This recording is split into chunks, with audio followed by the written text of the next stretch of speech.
அனைவருக்கும் வணக்கம். நம்மளோட பிசியை க்ளீன் பண்ணுறதுக்காக ஒரு ப்ளோயர் ஒன்று வாங்கியிருந்தோம். அதோட அன்பாக்சிங் அண்ட் ரிவ்யூவை தான் இந்த வீடியோவில் பார்க்க போகிறோம். நான் ஆல்ரெடி பாக்ஸை ஓப்பன் பண்ணி யூஸ் பண்ணி பார்த்துட்டேன். இருந்தாலும் பாக்ஸில் என்னெல்லாம் கொடுத்துருக்காங்க அப்படிங்கிறத உங்களுக்கு காமிக்கிறதுக்காக ஒரு சின்ன அன்பாக்சிங்கை பார்த்துடலாம். இந்த பாக்ஸை ஓப்பன் பண்ணதும் உள்ள இன்னொரு பாக்ஸ் கொடுத்துருந்தாங்க. அதை ஓப்பன் பண்ணதும் ப்ளோயரோட எக்ஸ்டென்ஷன் பைப் கொடுத்துருக்காங்க. அப்புறம் ப்ளோயர் கொடுத்துருக்காங்க. வேக்யூம் கிளீனராகவும் இந்த ப்ளோயரை உங்களால் யூஸ் பண்ணிக்க முடியும். அதுக்காக டஸ்ட் பேக் கொடுத்துருக்காங்க. அப்புறம் 6 மாதத்துக்கான வாரண்டி பேப்பர் கொடுத்துருக்காங்க. இப்போ நம்ம ப்ளோயரை பார்த்தோம்னா ஜாக்மிஸ்டர் அப்படிங்கிற அவங்களோட பிராண்டிங் ஸ்டிக்கர் கொடுத்துருக்காங்க. பிளாஸ்டிக் பாடியாகவே இருந்தாலும் ரொம்ப சீப்பான பிளாஸ்டிக் மாதிரி ஃபீல் ஆகலை. அப்புறம் உள்ள மோட்டார் இருக்கிறதுனால கொஞ்சம் வெயிட்டாகவும் இருக்குது. அப்புறம் இதில் ஒரு சுவிட்ச் கொடுத்துருக்காங்க. இந்த சுவிட்சை அழுத்தி பிடிச்சிங்கன்னா மிஷின் ரன் ஆகும்.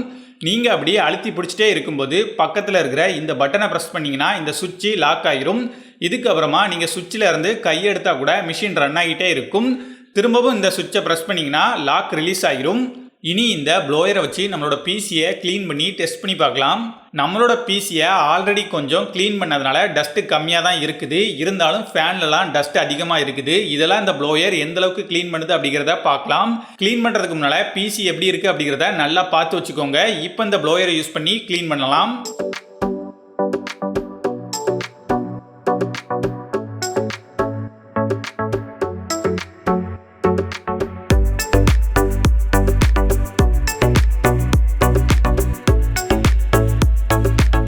இப்போ நம்ம பிசியை க்ளீன் பண்ணியாச்சு. ப்ளோயரை யூஸ் பண்ணும்போது ஏர் ஃப்ளோ நல்லாவே ஃபோர்ஸாக இருந்துச்சு. பிசி பளபளன்னு மினுங்கலனாலும் முன்னே இருந்ததுக்கு எவ்வளவோ பரவாயில்ல. அதனால நீங்களும் இந்த ப்ளோயரை வாங்கி உங்களோட பிசியை சூப்பராக க்ளீன் பண்ணுங்கன்னு சொல்லணும்னு ஆசை தான். ஆனால் நான் இந்த ப்ளோயரை யூஸ் பண்ணி க்ளீன் பண்ணதை விட இந்த ப்ரஷ்ஷை யூஸ் பண்ணி க்ளீன் பண்ணது தான் அதிகம். ப்ளோயர் நல்லா தான் இருக்குது. ஏர் ஃப்ளோவும் நல்லாவே ஃபோர்ஸாக இருந்துச்சு. ஆனால் ஏர் நிறைய இடத்துல சிதறி போகிற மாதிரி ஃபீல் ஆச்சு. அதனாலேயே என்னமோ தெரியல, நான் எதிர்பார்த்த அளவுக்கு ப்ளோயரால் க்ளீன் பண்ண முடியல. நான் வாங்கின ப்ராடக்ட்டில் பிரச்சனையா இல்லை இந்த ப்ராடக்டே இப்படி தான் இருக்குமா அப்படிங்கிறது தெரியல. நான் எதிர்பார்த்த அளவுக்கு இந்த ப்ளோயரால் க்ளீன் பண்ண முடியல. நான் பிசியை எப்படி க்ளீன் பண்ணுறதுன்னு யூடியூப்பில் தேடும்போது நிறைய பேர் இந்த ப்ளோயரை யூஸ் பண்ணி க்ளீன் பண்ணியிருந்தாங்க. அப்புறம் இந்த ப்ளோயரோட ரிவ்யூலாம் பார்த்துட்டு தான் இந்த ப்ளோயரை ஆர்டர் பண்ணியிருந்தேன். இருந்தாலும் நான் எதிர்பார்த்த அளவுக்கு க்ளீன் பண்ணலை. அதனால வேறு வழியே இல்லாமல் ப்ரஷ்ஷை யூஸ் பண்ணி க்ளீன் பண்ணேன். பெர்ஃபெக்டாக க்ளீன் ஆகலைனாலும் போதுமான அளவுக்கு க்ளீன் பண்ணியிருக்குது.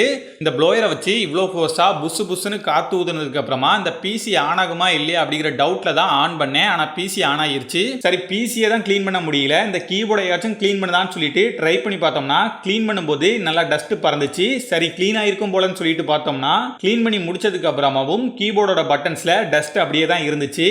வெறும் 20 ரூபாய் ப்ரெஷ்ஷில் முடிய வேண்டிய வேலைக்கு 700 ரூபாய் கொடுத்து இந்த மிஷினை வாங்கணுமான்னு சொல்லி யோசிக்கும் போது தான் இந்த ப்ராடக்டை ரிட்டர்ன் பண்ணிடலான்னு சொல்லி பேக் பண்ணி ரிட்டர்ன் போட்டிருக்கேன்.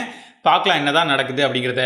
இந்த ப்ராடக்டை சுத்த வேஸ்ட்டு, யாரும் வாங்காதுக்குன்னு நான் சொல்ல மாட்டேன். ஏன்னா நிறைய பேருக்கு யூஸ்ஃபுல்லாக இருந்திருக்கு, எனக்கு யூஸ்ஃபுல்லாக இல்லை. அதனால தான் நான் ரிட்டர்ன் பண்ணியிருக்கேன். அப்புறம் இந்த ப்ராடக்டோட ரிவ்யூவை படிக்கும்போது யூஸ் பண்ணிட்டு இருக்கும்போதே ஃபயர் ஆகுது, ஹீட் ஆகுது, ஸ்மெல் வருதுன்னெலாம் ரிவ்யூவில் சொல்லியிருந்தாங்க. எனக்கு அந்த மாதிரியான பிரச்சனைலாம் இல்லை. நீங்கள் இந்த ப்ராடக்டை வாங்கணும்னு நினச்சிங்கன்னா ரிட்டர்ன் ஆப்ஷன் இருக்கா இல்லையா அப்படிங்கிறத செக் பண்ணி வாங்கிக்கோங்க. உங்களுக்கு பிடிச்சிருந்துச்சுன்னா யூஸ் பண்ணுங்கள், அப்படி இல்லைனா ரிட்டர்ன் பண்ணிடலாம். எப்போவுமே ஃபேக்கான ஆப்பை பற்றி ரிவ்யூ போட்டு சேனலே ஒரு நெகட்டிவாக போயிட்டுருக்கு அப்படிங்கிறதுக்காக தான் இந்த மாதிரியான கண்டென்ட்டை ட்ரை பண்ணேன். இதுவும் இந்த மாதிரி நெகட்டிவாக முடியும் அப்படிங்கிறத எதிர்பார்க்கவே இல்லை. உங்ககிட்ட ஏதாச்சும் பாசிட்டிவான கண்டென்ட் இருந்துச்சு அப்படின்னா அதை கமெண்ட்டில் சொல்லுங்கள். நான் உங்களை அடுத்த வீடியோவில் மீட் பண்ணுறேன். நன்றி, வணக்கம்.